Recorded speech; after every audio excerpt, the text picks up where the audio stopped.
আমি কৃষক হতে চাই, এই নির্লজ্জ জায়গায় থাকতে চাই না।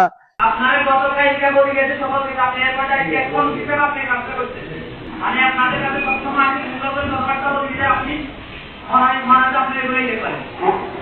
হ্যাঁ, এমনটা হিসাব করতে আপনারা দেখা গেল ভাইটি বলছেন শুধুমাত্র ম্যাডাম ছাড়া।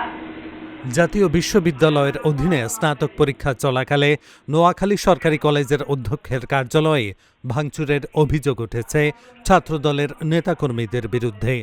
এ সময় শিক্ষকদের গালমন্দ, নাজেহাল ও শারীরিক লাঞ্ছনার ঘটনাও ঘটে।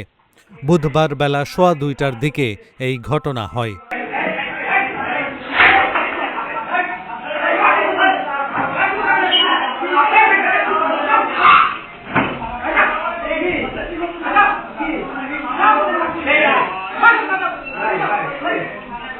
শিক্ষক পরিষদের অভিযোগ, ভাঙচুরের সময় অধ্যক্ষের কার্যালয়ে একটি কক্ষে বসে দুপুরের খাবার খাচ্ছিলেন অধ্যক্ষ সহ কয়েকজন শিক্ষক। এ সময় কলেজ ছাত্রদলের সভাপতি রাশেদুল ইসলাম সহ একদল নেতাকর্মী কার্যালয়ে ঢুকে তাদের গালমন্দ করেন এবং খাবারের টেবিল থেকে উঠে যেতে বাধ্য করেন। এ সময় বাংলা বিভাগের সহযোগী অধ্যাপক মুনসাদুর রহমানকে শারীরিকভাবে লাঞ্ছিত করা হয়। ইসলামিক স্টাডিজ বিভাগের সহযোগী অধ্যাপক আনোয়ার হোসেনকে হত্যার হুমকি দেওয়া হয়। এ ঘটনায় শিক্ষক পরিষদের জরুরি সভায় বৃহস্পতিবার থেকে অনির্দিষ্টকালের কর্মবিরতি ঘোষণা করা হয়েছে।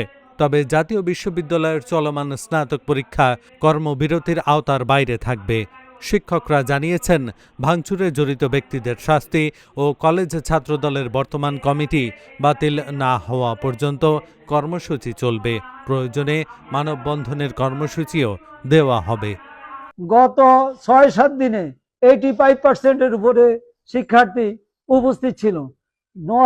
নোয়াখালী নয়, গোটা বাংলাদেশে আমি চ্যালেঞ্জ দিয়ে বলছি, হাতে গোনা 2-1টা কলেজ ছাড়া এই এই উচ্চ মাধ্যমিকের শিক্ষার্থী, এমনকি অনার্স মাস্টার্স লেভেলের শিক্ষার্থীরা উপস্থিত থাকে না। আমাদের এই পরিমাণ ছাত্র, আমাদের এই শিক্ষকদের, যাদেরকে আমি কিভাবে আগামী দিনে ডাকবো যে এই কাজটি করেন, এইভাবে শ্রম দেন, তারা তো যেভাবে ইনসাল্ট হয়েছে, যেভাবে তারা লজ্জা পেয়েছে, যেভাবে তাদেরকে ঘৃণিত করছে, যেভাবে তাদের হুমকি দামকি, হত্যা, মানে নির্যাতনের মানে বিভিন্ন স্লোগানে তারা কথা বলে, তাদেরকে আমি কিভাবে ডাকবো?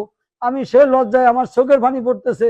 আমি সেই 2:30-3টা থেকে আমার শুধু কান্নায় আসে। কি কথা বলবো যে একটা দেশ এরকম হতে পারে? শিক্ষা ক্ষেত্রে যদি আমি